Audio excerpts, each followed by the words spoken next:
All right, good morning, everybody. You're listening to Mix 1041, and you are watching us on mixtv.tv. And as you just heard on Fox News a moment ago, the biggest story in our nation is happening and playing out on Capitol Hill right now.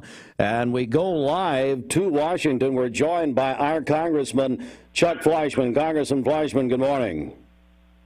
Good morning. How is everybody in wonderful Bradley County, Tennessee?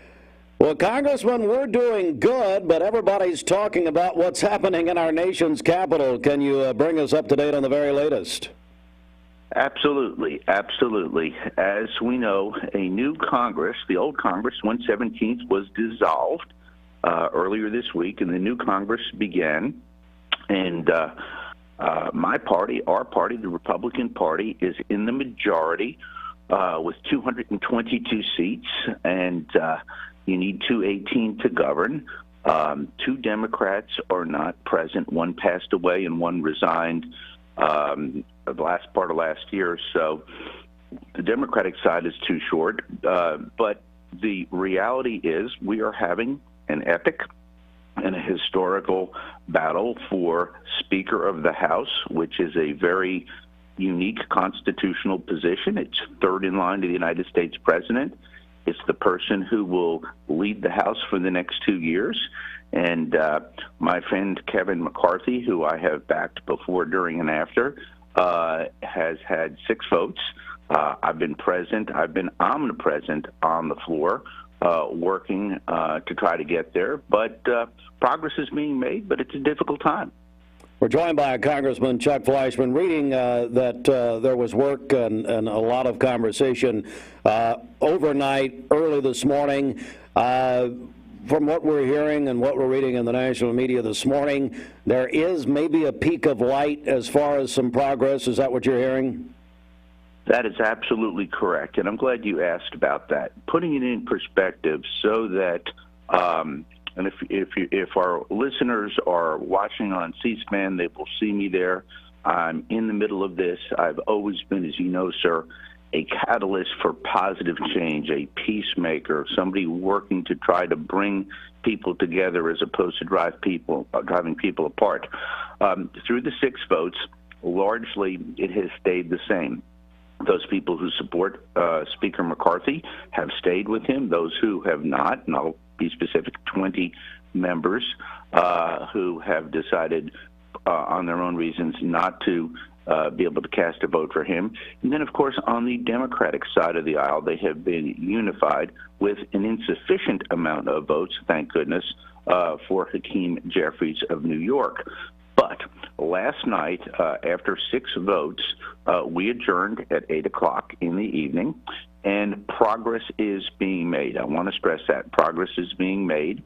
The Freedom Caucus members who have not been who have not felt able that they could vote for McCarthy for Speaker have been meeting all night with the McCarthy people and trying to iron out some differences.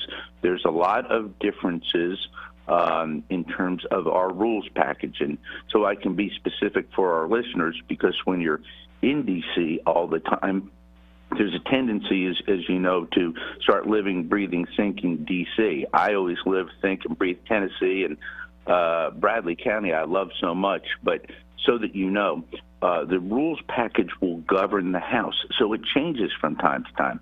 Speaker Pelosi did a terrible job with her rules package. We had those metal detectors. We had masks. We had fines. We had a situation where she allowed staff, actually, and to be paid more than members. As you know, we have not looking for one, but members of Congress have not had a raise now in close to 15, 16 years, not looking for one. But staff on Capitol Hill, some of them are making an abundance more than their members. I fundamentally think that's wrong, but that's okay. That was her rules under her Congress. So the Freedom Caucus members who are opposing Mr. McCarthy want to see a rules change across the board. And I respect some of their rule changes. So let's hope we can get together today, put it together, have a vote, and get it done. We're joined by Congressman Chuck Fleishmann live from Washington. I know you're extremely busy, Congressman. Final question: Has Kevin McCarthy given up too much? As far as one of the things that I read this morning is that, look, there's a negotiation about one member of Congress who called for his ouster. Is that too much?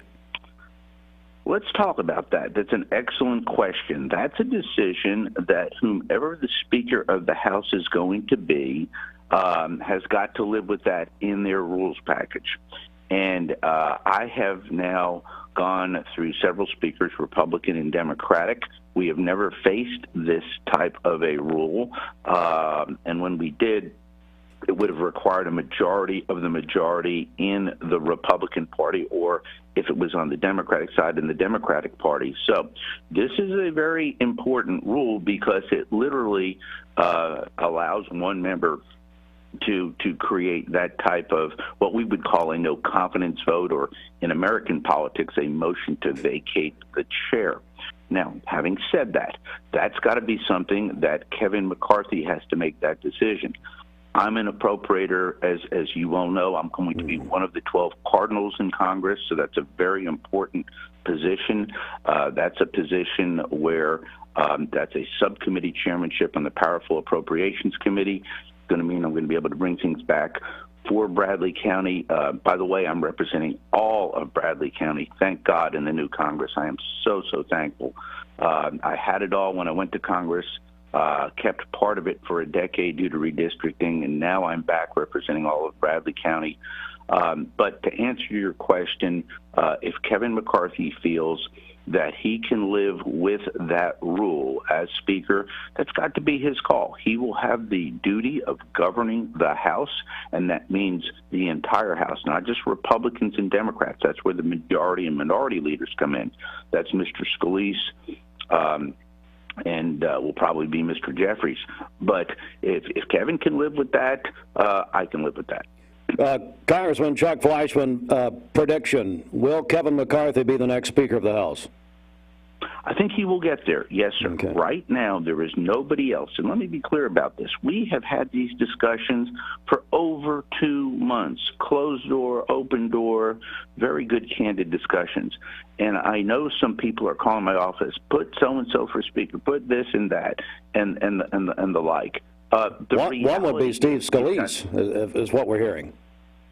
Well, Steve Scalise has said before, and remember, these are all people who are friends of mine: Scalise, McCarthy, Emmer, Elise Stefanik, Guy Reschenthaler, Tom Emmer, all of the people there. I know these people. I work with these people every day. You've got to get to 218. So far, nobody has shown the ability to do that. We've seen votes where some of my friends had their names put up, some with their permission, some not, okay? And then, of course, you get calls to the office, hey, be sure to vote for so-and-so. Well, we know that when that person's name is put up, they're not going to get more than 3, 4, 15, maybe 20 votes, and I respect that. But I think McCarthy will get there. Today will be the day that will be telling. If he does not, we will have to take a very introspective, a Republican look. I can assure you this. We will not get a Democratic Speaker of the House. We've had 4 years of that. We've had 4 years of disaster. The institution has been hurt by Nancy Pelosi. People say, has she been effective? Yes, unfortunately. She's been very effective as a disciplinarian, but she's hurt the House as an institution. We've got to get that House back for the American people and govern the way that the vast majority of Americans want.